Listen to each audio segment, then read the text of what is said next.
Hey guys, welcome to my channel. So in this video, I want to talk to you about something that I find extremely valuable and that I tell my clients all the time, and that is to read the ingredient list. Now, what I find is that a lot of people typically look at just the nutrition facts label, and I kind of went over this in the last video, but the nutrition facts label can be a little bit deceiving because you can find a lot of products that are low in calories, are, for example, low in fat or low in cholesterol, low in sodium, low in sugar, which is a lot of the things that people look at. But if you look at the ingredient list, I would say half of the time, or even more than that, you don't even necessarily recognize what you're consuming. So if you don't recognize what you're consuming, I think that in itself is a red flag. To me, that indicates that it's probably poor quality ingredients. And so that's the time where you have to kind of look for a different product. So I do want to go over some of those ingredients that I like to avoid when I look at the ingredient list. And this is something that I do myself. I don't necessarily look at the nutrition facts label, to be honest. Of course, there are scenarios where you do want to look at it. So if you're you have hypertension and you want to make sure that you're not consuming a lot of sodium, or if you want to control your blood sugars and you want to look at the total carbohydrate content or the net carbohydrate, that's a whole nother video. But so there are scenarios where the nutrition facts label is pretty useful. But in itself, if we're looking or focusing more on just the quality of the product, we definitely want to focus more on the ingredient list. So let's go over some of those ingredients. So starting off with oils. I think that that's the number one thing that I've noticed lately, especially, is that a lot of products, even if we consider it to be a healthy product, quote unquote healthy product, they will add poor quality oils. So some of these oils, for example, are canola oil, peanut oil, corn oil, sunflower oil, safflower oil, vegetable oil.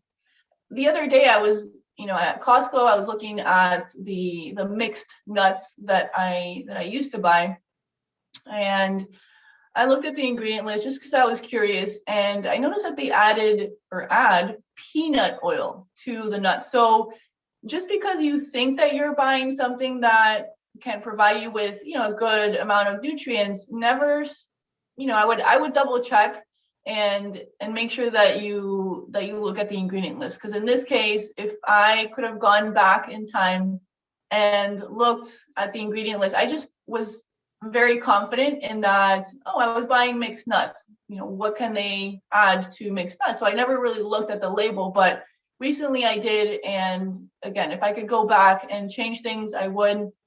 Make sure that if you're going to buy nuts without any type of oil. And I would say just avoid products with the oils that I just mentioned. So that's one type of ingredient that I like to avoid.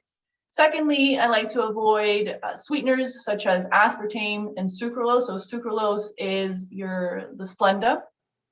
Just like I never recommend my clients to use Sweet and Low or Equal. Those are other sweeteners that I don't recommend.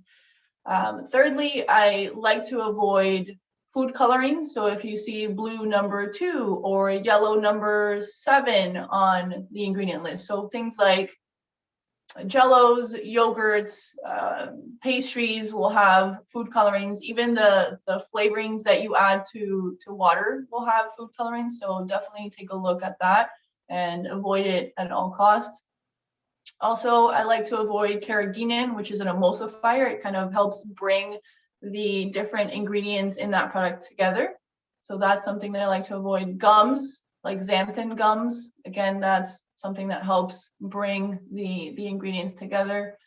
And then lastly, I would suggest to avoid anything that has hydrogenated oils. So that's the trans fat. That's probably the worst fat that you can consume in any product. And mind you, they tried to ban it, or they have banned it. So from companies adding it to their products.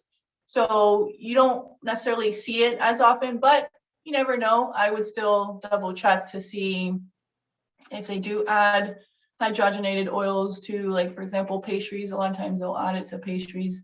So that's definitely another product. So just to recap, we're talking about poor quality oils. We're talking about gums, sweeteners, food colorings, hydrogenated oils, carrageenan.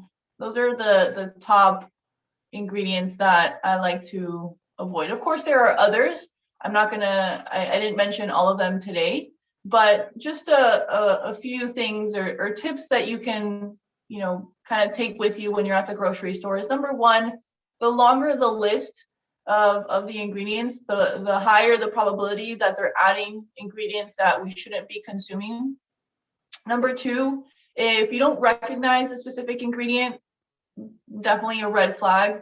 I would, move on to the next product. And then lastly, if you can't purchase the individual ingredient at the grocery store, that already is a good indicator that it's processed, right? They have to create it in a lab, put it into the product so that it preserves well, or that it has a certain texture or taste. So those are the types of things that I look for. So the length of the ingredient list, whether or not I recognize all the ingredients, and if I can purchase those ingredients at the grocery store. So if any of those are kind of off, then I would definitely move on to the next product.